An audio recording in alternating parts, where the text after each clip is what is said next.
Awesome. Thank you so much. Hello, everyone. We are so excited to be here with you guys and spend the next hour with you talking through some forward-thinking ways that we can really manage IT risk.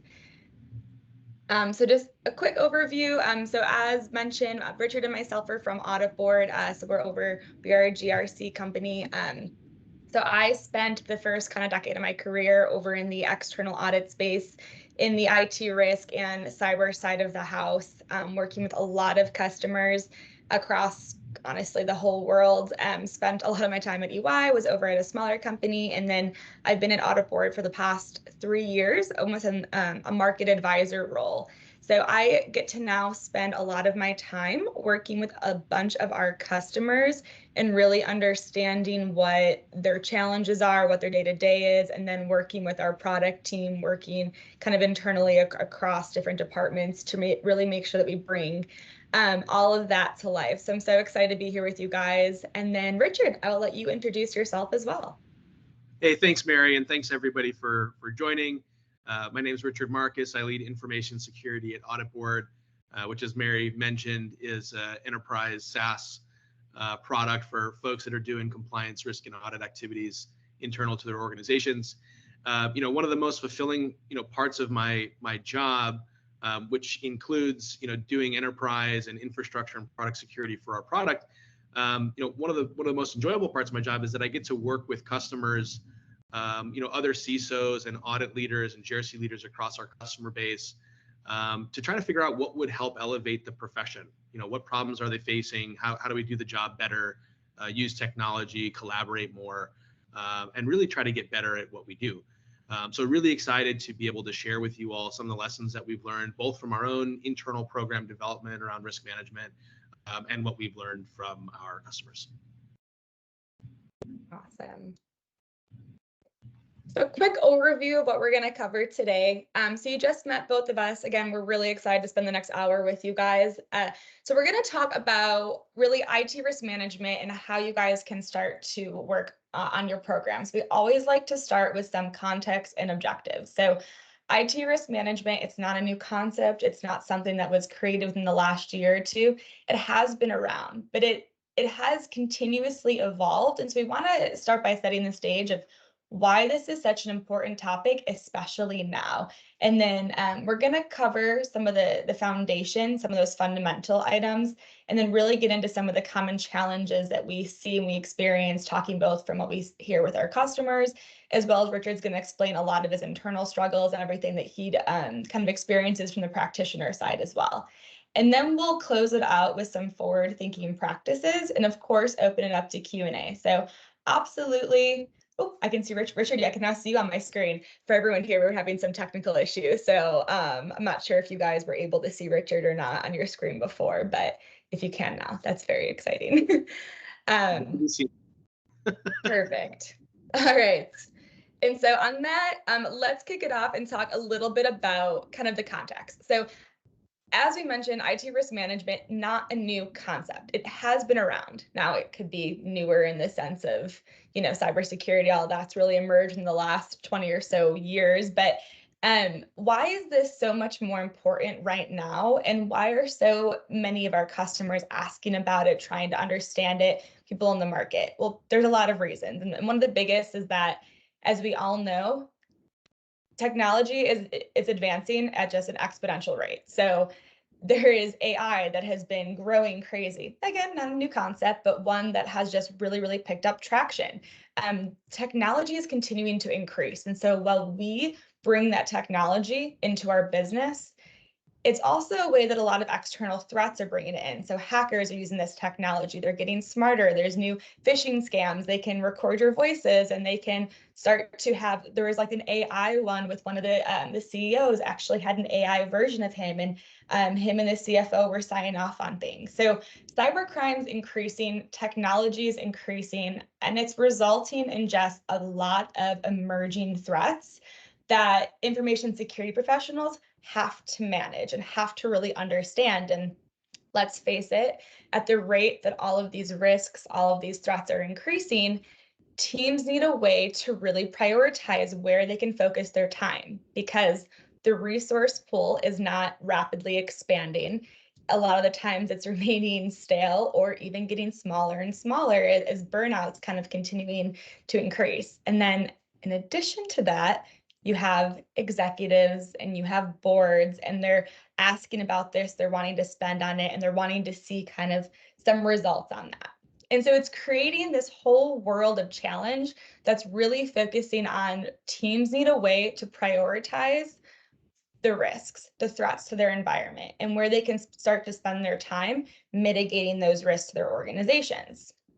And so we have this old way of thinking, and honestly, well, it's an old way, it's the most common way that I know I hear when I talk to different people in the market, when I talk to different companies and professionals, and a lot of the customers who actually come to us, this is really what they're experiencing, is that risk management is still kind of seen as a one-time function. So you perform your annual risk assessment. You kick it off during the year.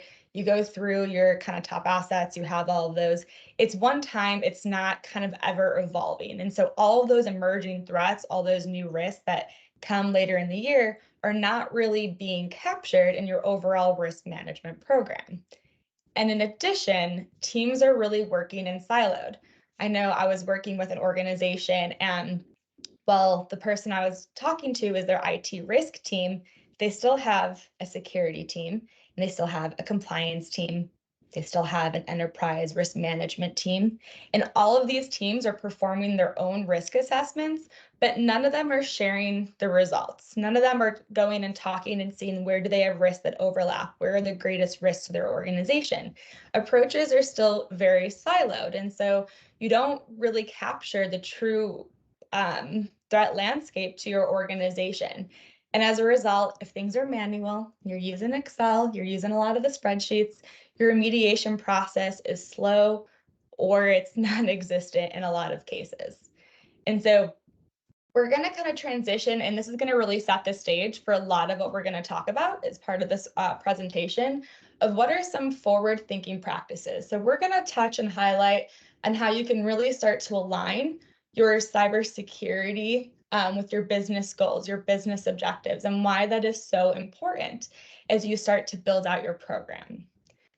We're also going to touch a little bit on how you can work faster, smarter, win together, and then go a little into how you can actually start to provide some actionable insights to your executive team and your board overall.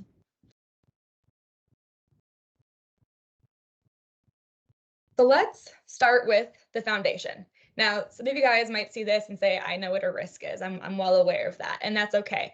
But we wanted to set the stage of when we talk about risk, what do we really mean and what are we talking about within our organization or within the context of this? So oftentimes when we say the word risk, it sometimes can have a different definition based on who you're talking to.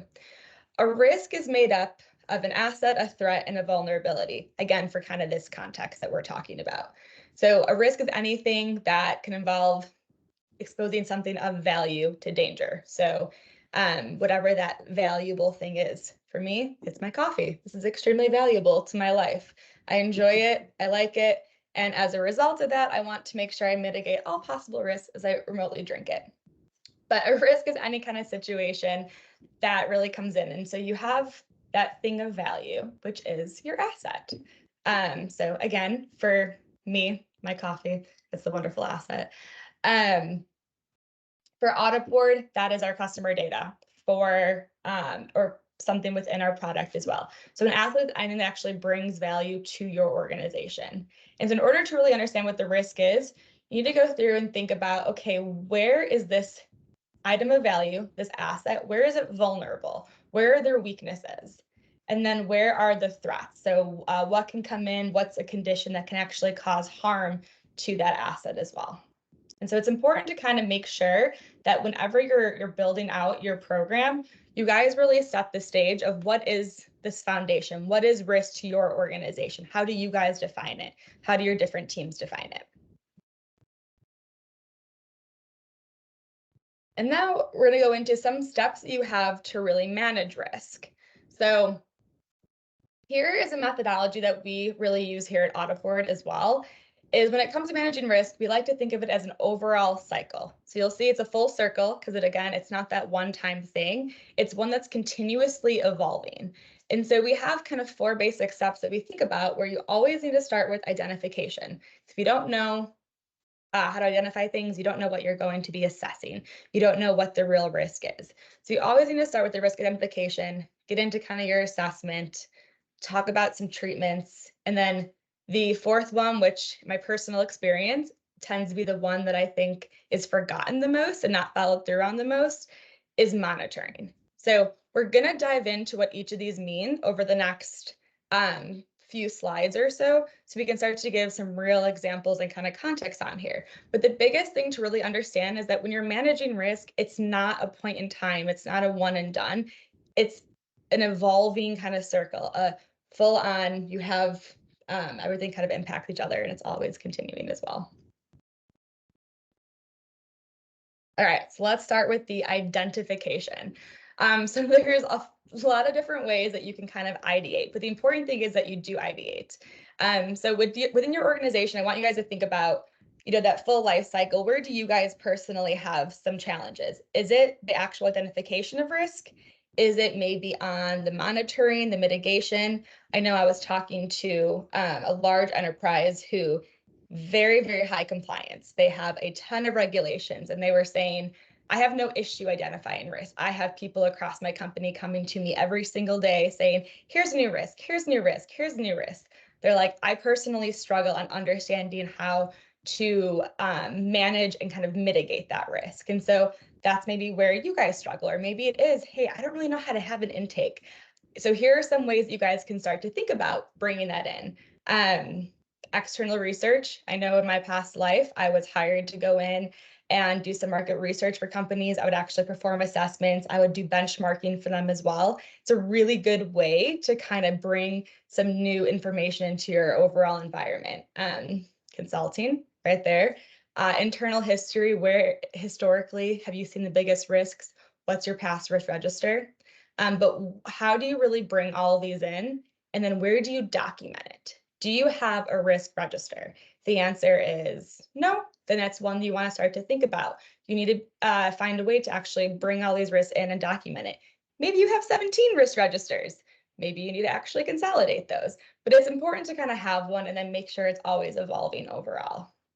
And so, Rich, I'd love to get your thoughts on kind of the ideation process here as well. Yeah, I think if you think about how this is used in the context of what Mary shared at the beginning of the talk here, it's really about prioritization and coverage, right? You can't defend what you don't know about. And if you have a large, complex organization with lots of different teams identifying and assessing risks, you may not be all on the same page about what is the most important risk to defend against. So, I think the key thing here is including lots of different perspectives in the risk identification process. It's good to have a top-down process and a bottoms-up process. So by top-down, usually that's leaders at the company, the board, the executive team, folks with P&L responsibility, engaging them either in an interview or a survey, and finding out, what keeps them up at night, what are the risk scenarios that are going to knock us off our course to achieve our goals and objectives as an organization, and starting to identify those, for lots of different reasons, right? To kind of come up with mitigating strategies for those scenarios, to educate and inform your organization about the dangers and risks of those scenarios manifesting. But that's not the only perspective to capture. There's also the front line or bottoms up perspective. Your incident responders who are fighting in the trenches, your operations folks that are dealing with incidents and vulnerabilities. It's important to capture that bottoms up perspective. Even asset or application owners, what are the things that they're worried about and their specific assets that they control? And then trying to bubble up and connect those dots from the top down and the bottom up to give you a really cohesive and comprehensive picture of all of the different kinds of risks that could impact your organization. I liked, Mary's definition of what a risk is, right?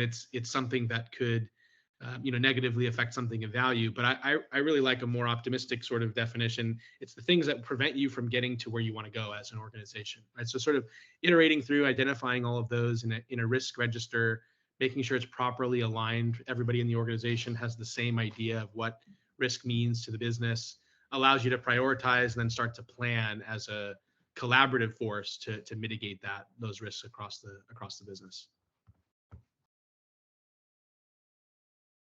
Absolutely. And so moving into the next kind of phase of the life cycle is we had the ideation part. And so now you want to assess it. So you've identified a lot of your risks. And when you think through an assessment, it's really important that you have a few kind of key things. First and foremost, you need to develop some type of criteria, because if you don't have a criteria, then you don't know what you're assessing anything against.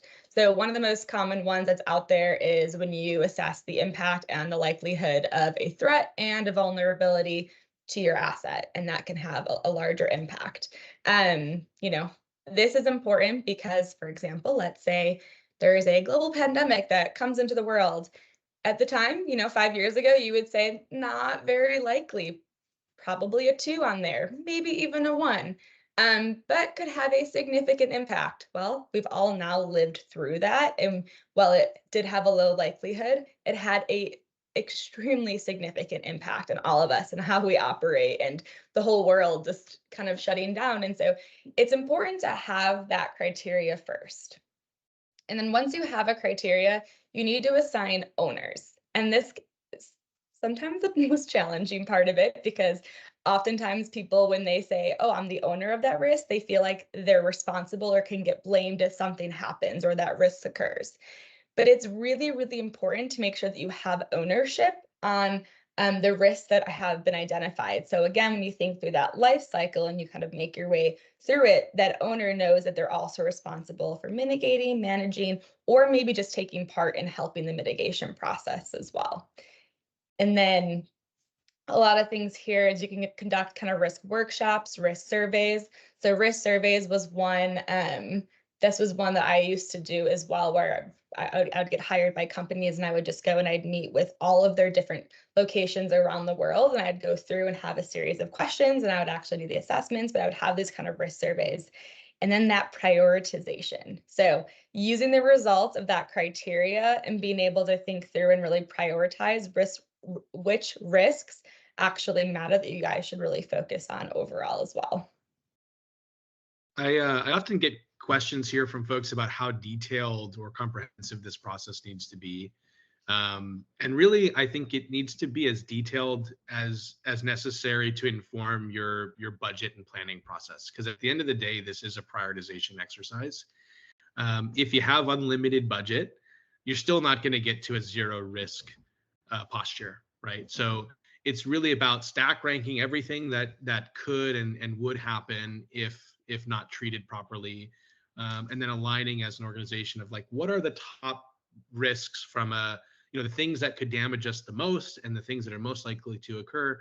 Let's kind of consolidate our investment and our risk mitigation budget to addressing those things. And when we run out of budget, hopefully everything below the line are risks that we can accept, or we need to have a conversation about more budget. So in some really large and complex organizations, you need a more detailed, maybe quantitative driven process to be able to evaluate trade-offs and prioritize risks appropriately. Maybe in a smaller, less complex org with fewer risks, you can get away with doing it in a more sort of lightweight qualitative process. But at the end of the day, this really is a stack ranking exercise, so that all of your teams that are responsible for risk mitigation and your risk owners kind of understand where the organizational risk tolerance lands. And as an organization, we agree which risks we're going to try to address and which ones we're going to let go.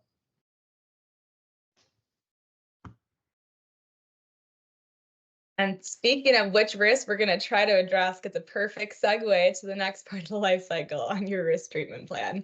So this is where, again, you start to think through, okay, what are we going to do with this risk? There are 4 kind of common things that you can do. And we have a wonderful kind of graph here to show you is, 1, you can choose to avoid a risk. So maybe it is huge impact, huge probability, not a risk that you guys want to take on as an organization. That's one that you guys would just avoid kind of taking that risk. Maybe you guys want to mitigate it or reduce it. You want to add in some compensating controls. You guys want to put some new processes in place. You want to do things to really mitigate or reduce those risks.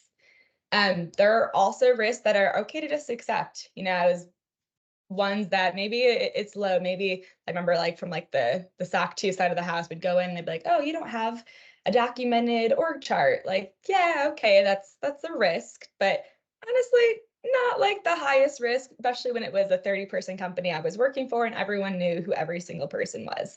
Right. So they were like, we're gonna accept that risk right now. Not a very high one.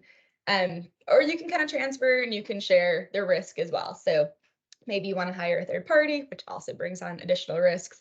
Maybe you want to share it with someone, but it's important to think through once you have the risks, how are you actually going to mitigate them? What are you going to do with the risks and really come to a conclusion overall? Yeah, I have a really great relationship with our CFO at Audit Board, and he has a wonderful way of asking me about risks. He says, "Is this a good risk or a bad risk?" So, if you imagine I'm doing my quarterly business review with the exec team, and I'm talking about all the new risks that we've identified. A bad risk is something that maybe represents an existential amount of risk to the business. If this risk scenario were to occur, we'd be out of business, right? So this, in the SaaS business, this would be an event where we lost customer data, or somehow customer data got deleted or something, right? Very, very bad. But it's also cheap or inexpensive to mitigate, right? So at the end of the day, the budget owners are kind of thinking about this from an ROI perspective. And a really bad risk is one that is really easy or straightforward or inexpensive to mitigate and represents outsized risk to the business, right? Those are the ones that you want to mitigate first. And then good risks are risks that you can accept. Those are ones that are very, very unlikely to occur. Maybe they don't have tremendous amount of impact in the business, and they're very, very expensive to mitigate, right? So when I present the risk register to the CFO or to the board, I kind of present it as a spectrum, and if we only have sort of a certain amount of budget, you want to kind of start at this end of the spectrum and work your way down. And through that process, you sort of naturally discover where the organization's risk tolerance lies. And if there are risks that are still have outsized impact, very likely to occur, that sort of fall under that line, and you want to advocate for additional budget, you can now have that conversation really in business terms or financial terms, to kind of redraw where that risk tolerance or risk appetite line should be drawn. And so in that way, I think a lot of risk professionals, InfoSec professionals, struggle to have this conversation in business terms, but structuring it that way really helps you have conversations with folks that don't understand cyber risk or IT risk, folks like the CFO or sometimes the board, if that competence just isn't there. So when I present my risk register, it's usually broken out to, these risks up at the top are ones I think we should mitigate, and maybe here are some treatment plans that tie out to those. These are ones at the bottom that I think we can accept, and these ones in the middle, we kind of have to get creative. Can we avoid the risk? Can we transfer it? Can we find more budget? And in that way, you kind of appear more like a collaborative business partner and not just the InfoSec doomsdayer, always coming in and saying, "Hey, we've got all these holes we've got to plug." Right? It's a much more constructive conversation when you can kind of structure that risk register that way. Yeah, absolutely. And I'll double down on the one thing you said right in the beginning where when you talk about it, it's the good risk and the bad risk. I hear that a lot, and it's just such a good way to think about it. Because there are absolutely risks that you want to take. It's the same in life, it's the same in the organization. And so it's important to understand what those are. Yeah, and sorry, Mary, before you go on, there's a Yeah. great comment in the chat from Rick Byers about tagging risks as potential opportunities. That's certainly true too. I mean, there's risks that as a business you may want to take intentionally because it enables some, tremendously attractive business outcome. So right now, I know at the top of the call, Mary, you mentioned AI. That's a great example. There's a lot of businesses that are evaluating the risks of AI, and they're saying, yeah, there's some risks maybe of intellectual property loss, or maybe there's some risks that we make some bad decisions as a result of inaccurate AI. But the business value potential for that implementation of that technology is so tremendous that we're gonna take the risk as a business and move into that area. So that's a great example where in your risk register, you may also want to be thinking about what's the upside, what's the business value potential for certain risks that you want to accept, so that it's more helpful for the business to make decisions around which risks they avoid and which they accept. Absolutely. And that brings us to kind of the first or the fourth part of the overall life cycle is the risk monitoring reporting. And from my personal experience, this is the one that I think sometimes kind of falls through, but I think it's so important. I know when I was hired by organizations to come in and perform annual risk assessments or sometimes quarterly, one of the first things that I always start with is I would say, okay, like here's all the risks we identified. Here are the plans that we had in place. Where are we on it? What steps have been taken? And unfortunately, a lot of the times the comments I receive back were, haven't really done much about that. Haven't really done much about that one either. And so this one's so important because once you have the risks, you understand what the treatment plan is, it's really, really important to start to monitor them and then report on them. So then you can start to do, some of the things that Rich just mentioned, where when you're talking to the board, where you're talking to executives, you're able to have a conversation around risk, around good risk, around bad risk, around where you're at with those top risks to your organization, what your team has been doing with that, and where they kind of need more support and everything along the way. So it's really, really important to have this. And one of the things is KRIs and KPIs, and this is really common and a really good kind of metric to put in place. So you can have your key performance indicators, KPIs, on there that you're looking to track, but there's also key risk indicators. And similar, you have lagging indicators, you have forward indicators. You can use this to really monitor your risk threshold. So Richard talked about having the risk tolerance. You're going to probably want to think through some metrics you can do to really manage that risk as well. And so, Rich, I'd love to kind of hear from you, from your side, and how you start to incorporate this as well into your reporting and monitoring. Yeah, data is the new gold, right? I think you got to bring data to the conversation when you're talking to the board or to your exec team and trying to influence risk-aware decision making. So we didn't really break this down on previous slides, but I think it's helpful to think about metrics that are important to measure inherent risk and also residual risk.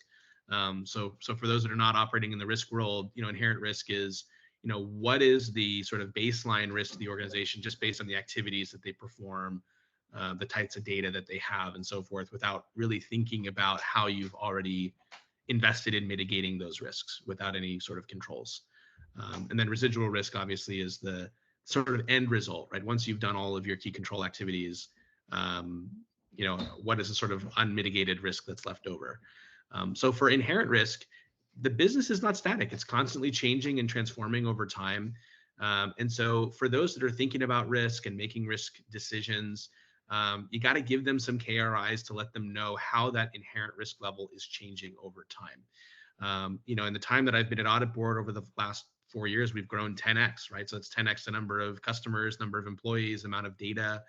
And for those that are kind of looking at budgets and how much we're spending on cyber, they really may not be thinking about how that risk landscape has changed over time.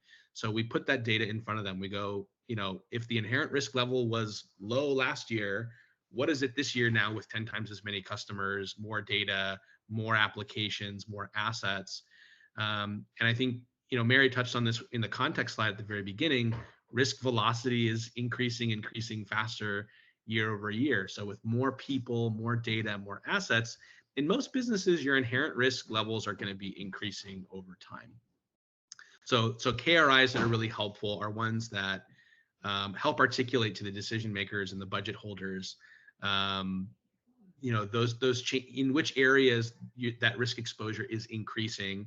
And it really helps to kind of time the review of those metrics in the sort of budget and planning season, so that you can kind of connect the dots to any initiatives or budget items that you may be asking for in the next year.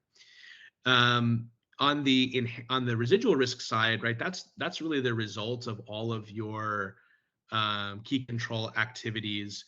If you're implementing new things, that should reduce your risk, right? So you want to celebrate the good work that your teams are doing, show that the result of those activities is reducing risk in key areas, right? Give recognition where it's due. And then, where you're doing control assessment activities, you may find additional gaps. You may find key controls that have failed or they're not operating effectively. and that would increase risk in key areas. And so, it's good to provide that sort of continuous reporting around which way risk is trending. It's a little bit simplistic, but execs and the board, sometimes you just want to know, like, are things getting better or are they getting worse? Is risk going up or going down? And you want to be able to provide that, red, yellow, green bar chart. But if they dig in and they want to know why, you want to be able to show the KRIs and KPIs underneath that are leading you to that conclusion. Is risk going up because we're just growing as a business and accumulating more assets, or is it because of some structural or systemic issues and some key controls? And that way you can also connect the dots between the data and the things that you want to do from a risk treatment strategy perspective. That's perfect. And so now we're going to switch gears. We talked a lot about the foundation, and we're going to get into what are some of the challenges. We went through, here's our overall kind of foundation, here's a good methodology. Why is it so difficult to still achieve? And one of the biggest ones is really on those siloed approaches. So oftentimes, when you do work in silos and you don't have necessarily collaboration across your entire enterprise, which is not an easy task to do, especially the larger your organization is. It's a lot more difficult to work and collaborate across teams. But when teams aren't working together, there's really no proper way to assess risk in each department. There's no standardized way to assess risk. And so as a result, you can have multiple teams working on mitigating the same risks, or maybe you're not focusing on all of the right risks. One of the other things that's also a lot easier for risk managers to not really worry, or if they want to take blame for it, that owner's part, assigning risk owners. That was one of the biggest challenges that I know I experienced when working with a lot of companies, and still here now, is that people worry that if they are a risk owner, they're going to be blamed for it if something happens, or they don't really want that responsibility, that they don't really want to kind of take that on. And so as a result, people will kind of push ownership onto somebody else. And so that creates a real challenge as well, especially for risk managers and professionals who are trying to put the ownership on the actual risk owners. And then there's often the board challenges. And so as we get into the next part of the presentation, I'm excited for Richard to kind of share what, some of the things that he does with our board, because he does a phenomenal job of really communicating and working with our executive team and our boards as well. And so it's really important that when you are working with them, you are speaking in the language of risk. You don't get super technical. That's one of kind of the biggest pitfalls that I see a lot, especially in the information security space, is you'll start to get too technical or focus just on the negative risks, those bad risks, if you will. And as a result, the communication doesn't really go back and isn't really there between the boards and the risk leaders as well. So there are a lot of challenges when it comes to actually executing on the overall methodology. And so, Richard, I'm curious, what are some of your biggest challenges that you have as well as you're managing all this? Yeah, I think in the next few slides, we're going to give 3 clear examples of how to overcome these 2 challenges specifically. But I would say, if I had to kind of distill it down, the challenge is really, how do you bring together data and people into a common process? So, the siloed approach, it prevents alignment. It makes it hard for folks to agree on, what are the right things to do. And it also makes your operating picture incomplete. You can't possibly know how to begin to prioritize risk if you're operating in a silo. And then if you're not discussing those risks in a business aligned context, you're not going to get the support and alignment that you need from your leadership. So really, it's about bringing all the data together in one sort of centralized place to do this risk function, and then bringing all the people through that process so that you come away with a business aligned output or outcome that you can work from. So let's walk through a couple of different examples. I think, just kind of thinking about, how to use technology and collaborative workflows to make sure that you're aligned with the business, you're kind of working together across functions, and really thinking about providing actionable insights that your business and board can take action on. So the first one here is align cybersecurity with business goals is sort of the first recommendation. We talked about some of the challenges with the board. They may not have the cyber competence to have the conversation at a very technical level. So it really benefits you to kind of connect the dots between cybersecurity and IT risk issues and business goals. I really like Wayne Gretzky used to always say he would skate to where the puck is going, not to where the puck is. And so, having really good relationships with each of your business functions and your board, understanding where they're going as a business helps you become a more effective risk or IT security professional. So there's a few different ways you can implement this. The first one is sort of being integrated in the processes where it's really easy to identify new and emerging risk. So identifying your critical partners and stakeholders and kind of integrating yourselves into those processes so that you can identify risk quickly as it changes is super important. I prefer technical integrations, but I think just having those relationships, reviewing those team strategies, being a part of their planning processes works fine as well. There's a few examples here that are maybe more technical. So identifying key vendors. If you're embedded in the new vendor intake process, when new vendor contracts are being signed, maybe you're integrated into identity and access management, when new apps are being integrated into SSO, those kinds of things can be really, really helpful for your teams to identify, how and when that risk landscape is changing, and then understanding, most importantly, what's the link between those new technologies or partners and the business strategy, right? What are those changes enable the business to do, and do you really understand kind of why and where the business is going in the direction that it's going in? I think the next piece here is rethinking cybersecurity as a business priority. If you understand the goals and sort of where the business is trying to go, you can help them kind of think through the things that will knock them off the path. They may be things that you're already sort of inherently thinking about as a cybersecurity professional, but linking them to the business strategy makes it easier for your business partners to hear and understand, why you're maybe focusing in a particular area. I usually do two versions of my strategy when I draw it up at the beginning of the year. I do a version of it that is, what are the top cyber threats that we're going to face, and what are the things that I need to do to mitigate those? And then I try to rewrite it or map it onto the business objectives. So these are the things the business is trying to do. These are the things that I need to do as a cybersecurity team to enable them to go farther and faster without interruption from cyber threats. So it's a little bit about rephrasing, reformatting some of the strategic plan in the context of the business strategy so that it resonates.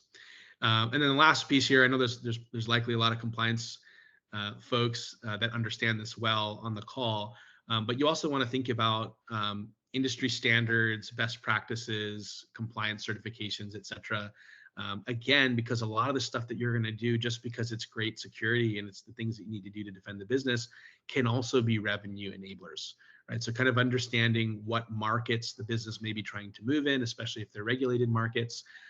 You can identify ways for the security team or the compliance function to open up new markets for the business by achieving compliance certifications that allow them to sell to regulated or security conscious customers. So again, it's just a mapping exercise, right? It's kind of reframing, instead of, hey, there's this key control that's really expensive that the security team feels really strongly we need to go implement. CFO is going to go, sounds nice, but it's not in the cards for you. It's not in the budget. Or you can come back and say, hey, there's a key control here that your largest and most important customers are demanding because it's required under some compliance framework. Oh, and if we do this, it increases our target addressable market by millions of dollars, and the business can go farther and faster into these regulated markets. Now you're speaking the CFO's language, and you're gonna see a lot more partnership and collaboration around funding some of those initiatives. So it's a framing and a connecting of the dots sort of exercise. Absolutely. And it's so important, especially as a first step. And it's one that as you continue and you get into the nitty-gritty of stuff, it's always good to keep this as kind of like your North Star, especially as you're prioritizing things as well, as tying it back to, does this impact our overall business objectives? Is it going to impact kind of what our North Star was, so you can continue to evolve and prioritize your work. Compliance is always a really good thing to help you guys, especially if, like, for example, there's a new AI regulation coming out that you guys have to do, and you guys want to, let's say you're a software product and take AI in, you need to understand what that is. You need to understand the impact of it. You need to be able to talk about that. And there's no better way of saying, hey, we're not going to be in compliance with something, and here's a big fine as well. I hear that. It's another approach. So the next one is on working faster, smarter, that win together. And this is another really, really important one and really challenging one because it requires actually working with people across the organization. And we all know that that is a challenge in and of itself. So there are some kind of best practices when communicating with non-security personnel. And so Richard talked through a lot about how you want to really communicate in their language. You want to make sure that you're actually talking in a way that the stakeholder, so the CFO and those examples, understands. So some best practices is you want to kind of go around, you want to have some type of standardization. So when you're talking about your risk process, when you're talking about risk, it's not a different way of talking about it in terms of definition. You want to have kind of standardization. You want to have those key processes in place, that technology in place. You want people to understand where they can go to see what's happening on the risk register. So you want to make sure that you guys are kind of working across the team. And one of the biggest things is with making it a team sport is making sure you tie it back to how it impacts each of your stakeholders. So on the last one of the first steps was, who are your key stakeholders that you need to involve? Who is everyone that you need to kind of work with? Now, once you have them identified, how do you really bring them in? You have to make sure that you're talking with them about how this impacts their role, how this impacts their job, how this impacts them, and how they should have some type of ownership on here as well. And so that's always a big challenge. I know, Richard, you do an amazing job of this as well, especially when talking to all the different stakeholders and you're coming to us and you're saying, hey, we're going to go and do a new certification. You can go ahead and we can market this in these ones, or the sales team can use this in a lot of their deals. That's going to unlock revenue there. You always do an amazing job of making sure you kind of have that win together mentality as well. I think this is also where technology becomes really important. It's tough to do this manually, but if you have everybody working in the same sort of workspace, contributing data to the same process, this becomes a little bit easier. So just calling out a couple of the best practices on the left, that single source of truth, the standardization and grouping. You mentioned before, you might have dozens of teams in a large complex organization, all kind of with the same similar goals: risk, internal audit, cyber. And so sharing that data across those functions, saves some time and gets everybody singing off the same song sheet. So, what I like to do is identify who in the organization is responsible for defining the risk taxonomy. In some organizations, it's enterprise risk, but it's just typically who's ever kind of the furthest along, the most mature of the functions, kind of define that top level enterprise risk structure, and then let all of the teams contribute underneath that structure in terms of the identification and prioritization of risk in that single source of truth. When you finish an assessment in one team, sharing it with the others and hopefully dynamically updating that risk picture across all of the teams at once. Same thing when risks are mitigated, right? Kind of communicating that change in real time so that teams can reprioritize and more intelligently deploy their resources. One of the challenges that we didn't really talk about at the top of the call is that budgets aren't typically getting bigger, right? Teams aren't necessarily growing in size. And so as risk velocity is increasing and there's more risk for us to try to wrap our arms around, the only way to do that without throwing more bodies, an army of cyber folks into the problem, is to just get smarter about the ways that you work, collaborating better, and making sure that all of these complementary teams kind of spread out, cover the sort of risk surface area in the sort of smartest way possible, and really work together and not in competition with one another. And so technology, common workflow, common source of truth for data is really the ways to kind of unlock that level of collaboration and some of those benefits. Absolutely. And that brings us to kind of the third takeaway of providing actionable insights that your board can understand. So the first one is really on just finding common ground. And so we talked a lot about this. Rich gave a lot of really good examples, but it's important to make sure that when you report to the board, you report to your executive team, you're reporting on what they care about. So even if you have a risk register that has 320 different risks that's in here, they're not going to care about all of those. They're not going to care about that org chart thing. And this was actually I was young in my career and I was doing a risk assessment and I was putting everything together for like my final readout with the executive team.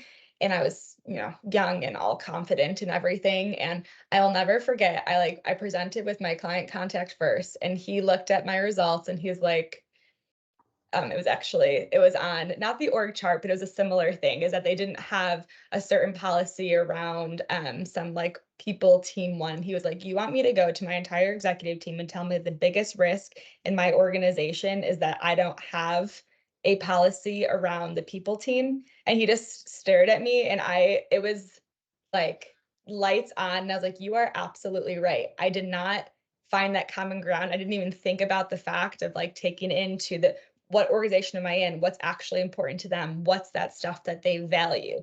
All those fundamentals, all those principles I didn't take into account. And that was like my lights on first young 20 self being taught that you have to kind of, again, remember the basics and report on what is relevant to the organization, what is relevant to the board.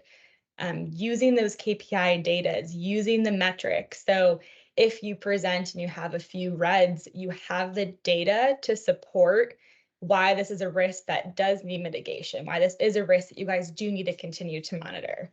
And then demonstrating that ROI on the investment. So showing your kind of continuous improvement on certain risks.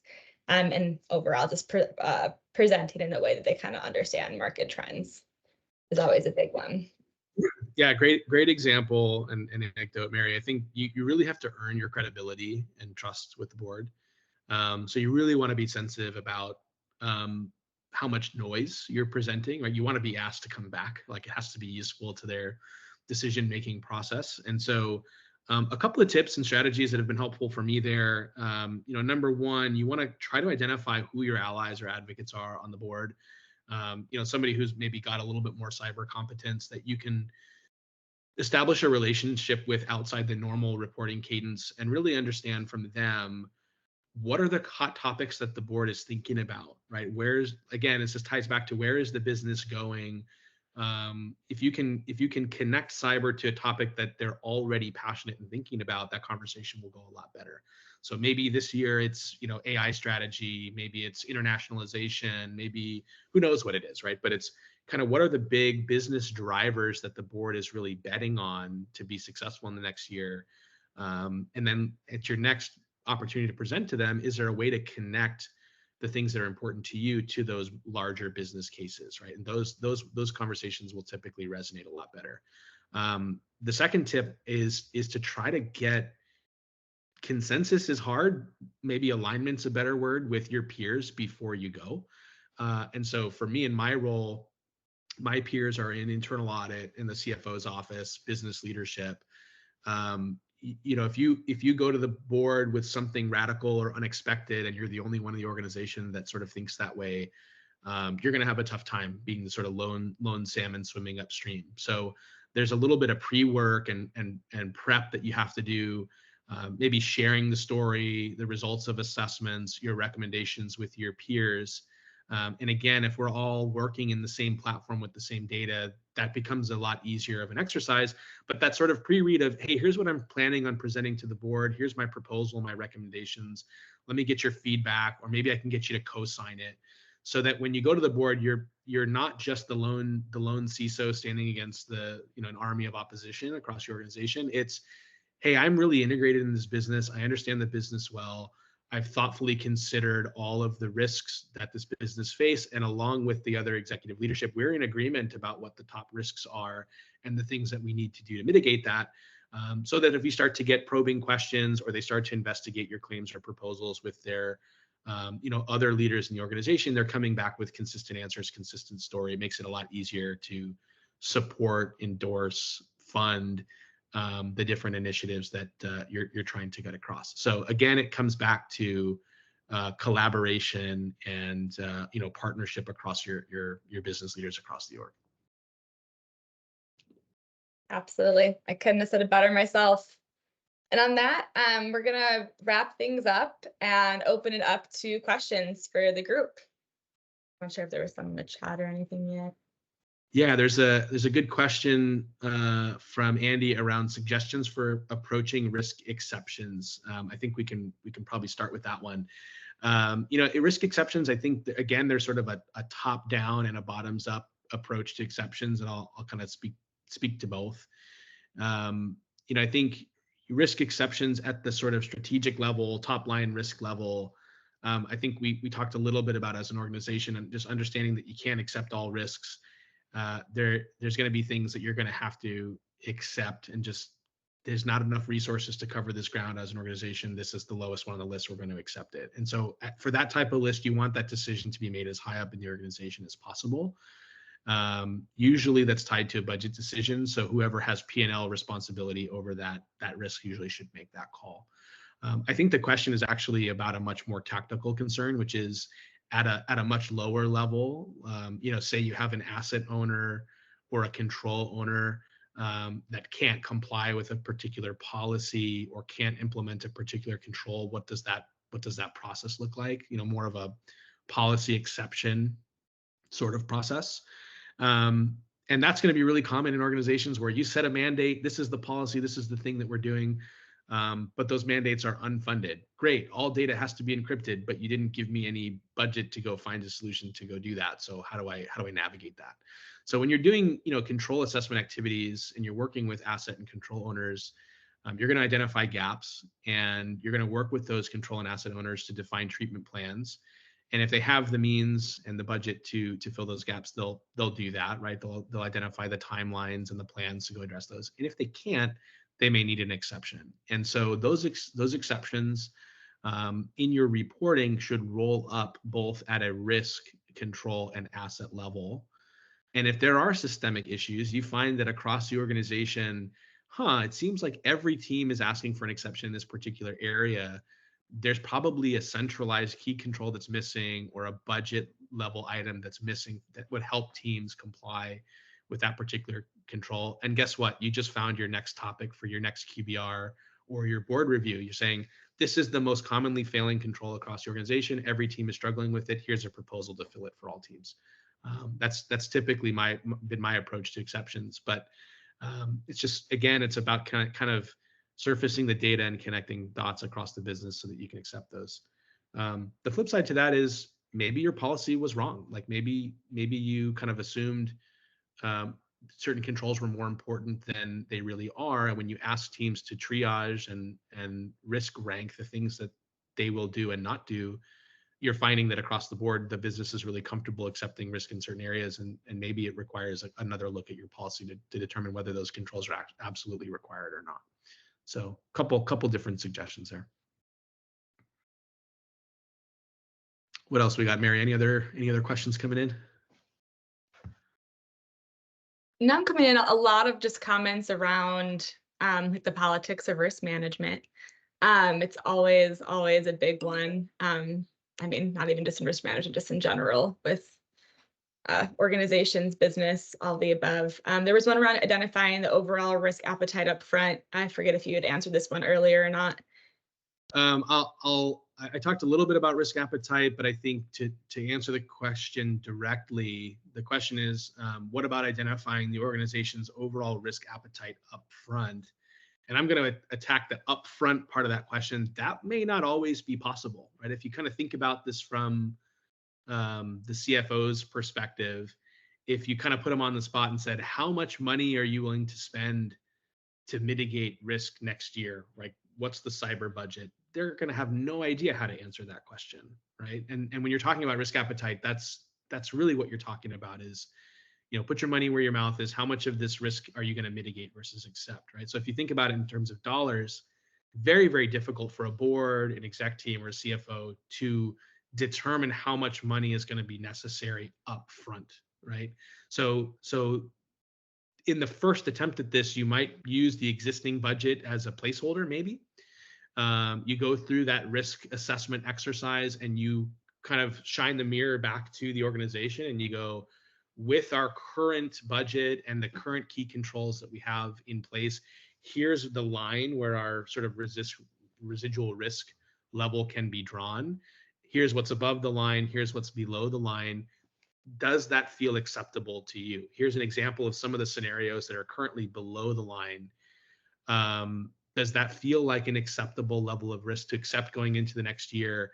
Or do we maybe want to increase the budget to cover some of these scenarios? And then through those conversations, you will discover what the true risk appetite is for the organization. But I think if you have an expectation that before you start the assessment, you want to understand what the appetite is, that may not always be realistic, especially when you're kind of doing some of these activities for the first time. Awesome. I think that's it. Unless there's any other questions that come in. But overall, I mean, thank you guys. Thank you everyone here. We enjoyed spending the last hour with you guys and talking through this. And always happy to continue to connect and talk through a lot of this. Richard and I can talk about this stuff for hours and just go back and forth. Yeah, absolutely. I'll second that. I know everybody on this call is on the same side. We're all fighting the good fight, trying to reduce risk within our organization. So we really appreciate you all joining as we kind of exchange ideas on how to get better at this as a profession. Wish you all the best of luck with the tough jobs that you have. And certainly if there's anything we can do to help you, feel free to reach out to us. Hi everyone. So just quickly from me, I want to say a huge thank you to Richard and Mary on behalf of SciSec for this fantastic masterclass on managing IT risk. Thank you both. And thank you everyone for attending. There were some really great questions at the end there as well. And we'll be in touch shortly with details of the next masterclass. But thank you all and I hope you have a great week.